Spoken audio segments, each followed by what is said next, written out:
বিগত এমাহ ধৰি সন্ধান নোলা ডিব্ৰুগড় কদমনি পথৰ বৰ্ষা গোপৰ যোৱা 25 নৱেম্বৰত নিজৰ কৰ্মস্থলীৰ পৰা ঘৰলৈ ভাত খাবলৈ বুলি গৈছিল বৰ্ষা। তেতিয়াৰ পৰাই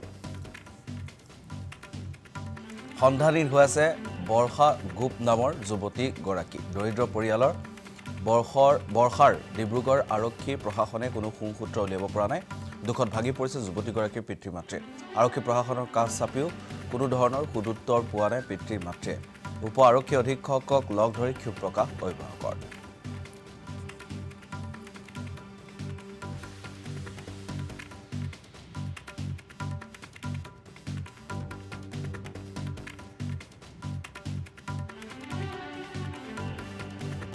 নৱেম্বৰৰ 25 তাৰিখৰ পৰা নিছিল।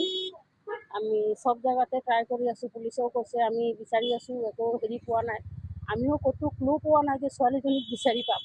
কি যে কেনেকৈ কি হৈ গ'ল চবেই কৈছে বোলে ডিব্ৰুগড় হেনো ছেকেণ্ড চিটি। এজনী ছোৱালী একমাহ পাৰ হৈ গ'ল, আমি বিচাৰি পোৱা নাই। কেনেকৈ আমি ডিব্ৰুগড় টাউনটো ছেকেণ্ড চিটি বুলি ভাবিম? ক'তো এটা কেমেৰা ভাল নাই যে আমি যে ক'ৰবাত বোলে ফটো চাই হৈ উলিয়াব পাৰোঁ বা ক'ৰবাত এটা ক্লু পাম। এই ছোৱালীজনী যদি কাৰোবাৰ লগত পলায়ো গৈছে, আমিতো গম পাব লাগিব ছোৱালীজনী আছে নে নাই। আমাৰ খালি সেইটোৱে লাগে, ছোৱালীজনী ক'ত আছে, কেনেকুৱা আছে, খালি খবৰটো লাগে।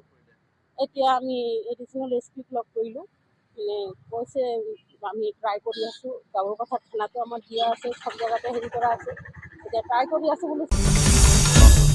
আসাম টক্স আপোচবিহীন অসম কণ্ঠ।